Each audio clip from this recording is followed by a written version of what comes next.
5G যুগে digital মাধ্যমে এবার ডিজিটাল লেনদেনের পাশাপাশি ডিজিটাল ফ্রড ঘটল, তাও আবার জঙ্গলমহল পশ্চিম মেদিনীপুরে, যার জেরে লক্ষ লক্ষ টাকা হারিয়ে সর্বশান্ত হয়ে থানায় অভিযোগ করল সিএসপি ও সিএসসির মালিকরা। ঘটনাক্রমে জানা যায়, লক্ষ্মীর ভাণ্ডারের টাকা, চাষিদের টাকা, বার্ধক্য ভাতার টাকা গ্রামের প্রান্তিক মানুষদের কাছে পৌঁছে দিতে ছোট ছোট সিএসপি ও সিএসসির ব্রাঞ্চ খুলেছিল শিক্ষিত বেকার যুবকরা। এখান থেকে বিভিন্ন মানুষ মোবাইল, টিভি ইত্যাদি রিচার্জ করত সিএসপি সিএসসির মালিকরা। এই সিএসপি এবং সিএসসির ব্রাঞ্চগুলি বেশিরভাগ বেসরকারি ব্যাংক এবং আধা সরকারি ব্যাংক হয়ে থাকে। মূলত গ্রামের শিক্ষিত বেকার যুবকরা চাকরি বাকরি না পেয়ে ঘরের জমি বন্ধক দিয়ে সেই ছোট ছোট অফিস খুলে তারা গ্রামের মানুষকে অতি সহজে অনলাইনে টাকা নগদে পাইয়ে দেয়। কিন্তু সম্প্রতি বেশ কিছু যুবক তাদের কাছে আসে এবং জানায় তারা নতুন অ্যাপস নিয়ে এসছে, যার নাম পিএনডি অ্যাপ। এই অ্যাপসের মাধ্যমে তারা টাকা ট্রানজাকশন করলে একদিকে যেমন বেশি মুনাফা পাবে, তেমনি অন্যদিকে অতি সহজেই লক্ষ লক্ষ টাকা ট্রান্সফার করতে পারবে। সহজ সুবিধা এবং বেশি মুনাফার আশায় এই যুবকরা সেই সব অ্যাপস ডাউনলোড করে তাদের মোবাইলে এবং কম্পিউটারে। মাসখানেক বেশি চলছিল, কিন্তু গত 28 তারিখ থেকে সমস্যার সৃষ্টি হয়। এই এসপির যুবকদের অভিযোগ, তারা 28 তারিখ সকালে উঠে দেখে তাদের মোবাইল এবং ল্যাপটপ কম্পিউটার থেকে অ্যাপসটি উধাও হয়ে গিয়েছে। এরই সঙ্গে তাদের যোগাযোগের মাধ্যম এবং যারা এই অ্যাপসটির দায়িত্বে ছিলেন তাদের ফোন সুইচ অফ। একাধিকবার ফোন করে যখন তারা নিজের টাকা ওয়ালেট থেকে তুলতে পারছিলেন না, সেই সময় তারা ভেঙে পড়েন। অবশেষে তারা দ্বারস্থ হন মেদিনীপুরের সাইবার ক্রাইমে। মেদিনীপুর শহরের প্রায় 10 থেকে 15 জন সিএসপি, সিএসসি এবং অনলাইন ট্রানজাকশন মালিক তারা দ্বারস্থ হন থানায়। প্রত্যেকেই 50,000, কারোর 1 লাখ এই অ্যাপসে রয়েছে বলে অভিযোগ, যার জেরে প্রায় 10 থেকে 15 লক্ষ টাকা প্রতারণার শিকার হয়েছে বলে তাদের অভিযোগ। ওখানে বেশিরভাগই কাজ হতো, ইলেকট্রিক পেমেন্ট হতো, রিচার্জ হতো, ইপিএস এর মাধ্যমে টাকা তোলা হতো, আর এসবই কাজ করতাম। ওখানে ব্যাপারটা হচ্ছে, আমরা তো টাকা তুলে গ্রাহককে তো টাকা দিয়ে দিতাম, এটা বেনিফিশিয়ারির কোনো টাকা এখানে আটকে নেই, টাকাটা আমাদের আটকে।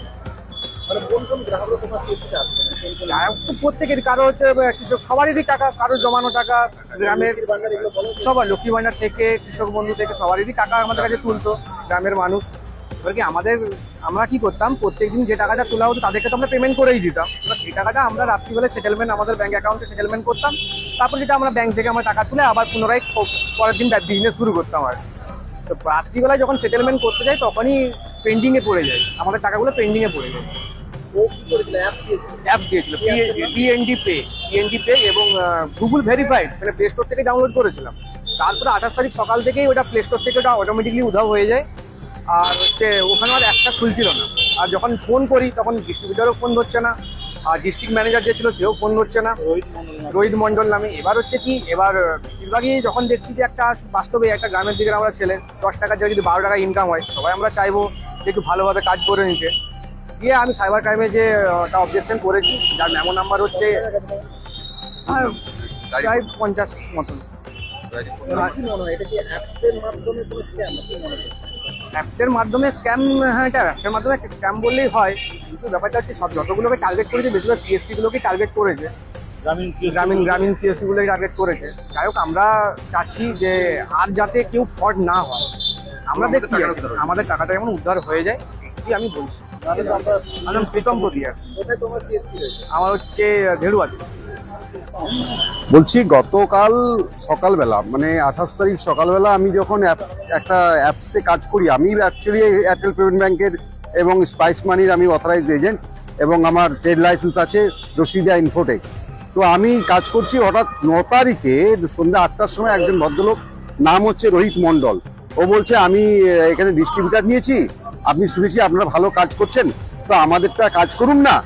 আর দেখুন না, একটা সপ্তাহ কাজ করে কমিশনও ভালো, 1 টাকা করে বেশি, আর আপনারা এই মোবাইলের আমরা কমিশনটা ভালো দিচ্ছি।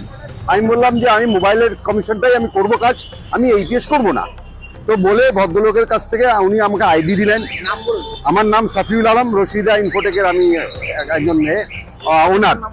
তো ওর নাম হচ্ছে রোহিত মন্ডল। রোহিত মন্ডল যখন দিল 9 তারিখে, আমি 10 তারিখে ওদের কোম্পানির টোটাল ডিটেলসটা আমি দেখলাম। বিদেশ ইনফোটেক বি দাস ইন ফিনটেক প্রাইভেট লিমিটেড, এই কোম্পানির মালিক হচ্ছে থমাস দাস। আর দেখলাম যে এই কোম্পানিটা যে আমাকে মেসেজগুলো এসছে সেগুলোতে দেখলাম যে এএসএল বলে কোম্পানি, সে পে আউট দিচ্ছে তার অ্যাকাউন্টে। যখন আমি টাকাটা পে করছি তখন সে আমার ব্যাংকে যখন টাকাটা পাঠাচ্ছে তখন দেখছি এএসএল বলে। তো এগুলো টোটাল এক সপ্তাহ আমি কাজ করেছি, আর এক সপ্তাহ আমি বাইরে ছিলাম কলকাতাতে। তো আমি গত 27 তারিখে যখন আমি এলাম, এটা খোলা, অ্যাপটা খুলছি আর অ্যাপটা খোলা হচ্ছে না। আমার ওখানে টাকা বেশি ছিল না, কারণ মোবাইল রিচার্জ করছি মাত্র 2000 টাকা। পরে যখন আমি সাইবার ক্রাইমে গেলাম, সাইবার ক্রাইমের যিনি ইনচার্জ আছেন উনি বললেন যে তো আজ সকাল থেকে তো শুধু পিএনডেরই সব কমপ্লেন হচ্ছে, বহু ছেলে। তো আপনিও তাহলে কি এসছেন? আমি হ্যাঁ, আমি যখন দিলাম কাগজটা বলছে দরকার নেই, আমরা লঞ্চ করে নিয়েছি। প্রীতম প্রামাণিক বলে একজন আছে, তার কাছে আপনি খবরটা নিয়ে নেবেন। তো প্রীতম প্রামাণিকের সঙ্গে আমার সঙ্গে যখন যোগাযোগ হলো, দেখলাম যে আমার মতো 15 জন ছেলে এই ফ্রড কেসে, শুধু মেদিনীপুর শহরের লাগোয়া এই 15 জনের কিন্তু প্রায় ধরুন কয়েক লক্ষ টাকা, 10 লাখ 20 লাখও হতে পারে। এখনো সব তো আসেনি। যতক্ষণ না সাইবার ক্রাইম অ্যাকসেপ্ট না করছে, আপনার অ্যাকশন না নিচ্ছে, ততক্ষণ পর্যন্ত সবাই আসতে পারবে। কেউ দূরে দূরে আছে না, গ্রামের ভিতরে আছে, সবাই তো জানে না। আমরা শহরের লাগোয়া আছি, ওই জন্য আমরা আপনার হচ্ছে এ করলাম। তারপরে আপনাদের দ্বারস্থ হয়েছি, যেটা সোশ্যাল মিডিয়ায় দেওয়া দরকার আছে। এই মুহূর্তে একমাত্র এসপি সাহেবের আমরা কন্ট্যাক্ট করেছিলাম, অ্যাডিশনাল এসপি আমাদের, উনি কথা দিয়েছেন যে আমরা কালকেই আমি করছি, খবরটা নিচ্ছি। আর যে ছেলেটা এসেছিল তার ছবিও আমরা দিয়েছি, তার নাম হচ্ছে রোহিত মন্ডল। আর যে ওটিপিটা আসতো যার মোবাইল থেকে, সে হচ্ছে সমীর। ও হচ্ছে বলছে আমি কলকাতাতে অফিস নেই, সল্টলেকে তার অফিস। জানি না, আজকাল তো সল্টলেক বলে কোথায় অফিস আছে জানি না। আমার নাম সাফিউল আলম। অ্যাকচুয়ালি আমরা এই কিছুদিন আগে আমরা তো আমাদের ছোটোখাটো কিওস্ক রয়েছে, মানে গ্রাহক সেবা কেন্দ্র যেটাকে বলি আমরা। সেখানে আমাদের বিভিন্ন মানুষের, সাধারণ মানুষের টাকা আমরা উইথড্র করি এপিএস সিস্টেমের মধ্য দিয়ে। কারণ অনেকে তো ব্যাংকে যেতে পারে না, তারা ছোটো ছোটো এই গ্রামের কিওস্কগুলোতে আসে। তো সেই সিস্টেম বিভিন্ন কোম্পানির দ্বারা হয়, চালিত হয়। তো নতুন আমাদের কিছুদিন আগে একটা পিএনডি পে বলে একটা কোম্পানি এসেছিল। তো সে আসার পর আমরা সেইটাকে রেজিস্টার করেছিলাম। সেই রেজিস্টার কোম্পানি দ্বারা আমরা টাকা উইথড্র করতাম। কিন্তু হঠাৎ করে দেখলাম বেশ কদিন আমাদের উইথড্র এবং সব কিছু ঠিকঠাক চলছিল। এই রিসেন্ট যেটা 26 তারিখ থেকে আমাদের প্রবলেমটা শুরু হলো। আমরা যখন উইথড্র করলাম, উইথড্র হয়ে গেছে, কিন্তু যখন আমাদের সেটেলমেন্ট করে আমাদের অ্যাকাউন্টে ক্রেডিট করতে গেলাম, ওই জায়গাটাতে তখন পেন্ডিং অপশন দেখালো। তো এই ব্যাপারে যারা আমাদেরকে এই অ্যাপসটা চালু করেছিল বা যে কোম্পানি আমাদেরকে প্রোভাইড করেছিল, তাদের সঙ্গে যখন কথা বললাম, তারা আমাদেরকে বললো যে 2-1 দিনের মধ্যে রিকভারি হয়ে যাবে। কিন্তু তারপরে হঠাৎ করে আমরা তার পরের দিন যখন সকালে উঠে গিয়ে আমরা দোকান খুলি, দোকান খোলার পর যখন আমরা এটাকে চালু করি, অ্যাপসটাই আনইনস্টল হয়ে গেল। এবং ইভেন এমনকি যখন আমরা ওদের সাথে কন্ট্যাক্ট করার চেষ্টা করি, তাদের ফোন সুইচ অফ, তাদেরকে কোনো আর তাদের কাছেই আমরা রিচ করতে পারলাম না। তো এই প্রবলেম ক্রিয়েট হওয়ার ফলে আমাদের এখন নিরুপায়। এরকম আমরা যখন সব সম্মিলিতভাবে একটা সাইবার ক্রাইমে গেলাম, থানাতে গিয়ে কমপ্লেন করলাম, দেখা গেল কি আমার মতন এরকম অনেকেই, এরকম যত সিএসপি রয়েছে আমাদের পশ্চিম মেদিনীপুর জেলার ম্যাক্সিমাম অনেক সিএসপি এই ফ্রডে পড়ে গেছে। তো তারা সবাই মিলে আমরা সম্মিলিত হয়ে আমরা সাইবার ক্রাইমে একটা জিডি করলাম এবং ওনাদেরকে বললাম, অ্যাপিল করলাম যে যাতে এফআইআর নেওয়া হয়।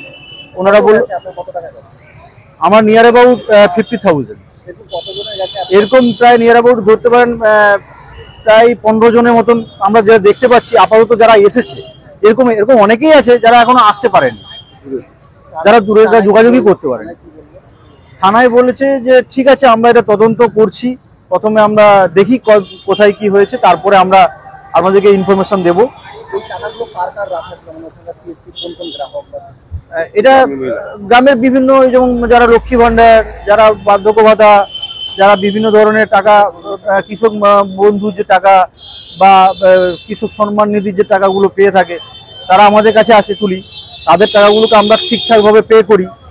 কিন্তু ওই টাকাগুলো আমাদের ঠিক ওয়ালেটের মধ্যে থাকে এবং আমাদের নিজস্ব অ্যাকাউন্টে যখন আমরা নিতে গিয়েছি সেই জায়গাটাতে প্রবলেমটা ক্রিয়েট হয়েছে। তো তো এখন আমরা সবাই সম্মিলিতভাবে চেষ্টা করছি যাতে এটা রিকভারি হয়, কারণ আমরা তো গরিব এবং আমরা তো বেকার ছেলে, আমরা এটা রুজি রোজগার করে খাই। তো এই জায়গাতে যদি হঠাৎ করে এরকম ধরনের একটা ফ্রড এসে পড়ে যায়, তাহলে আমরা আমাদের বিজনেসটাকে ধরে রাখবো কি করে, আমরা আমাদের রুজি রোজগার করে খাবো কি করে। আমার নাম জগবন্ধু মাইতি।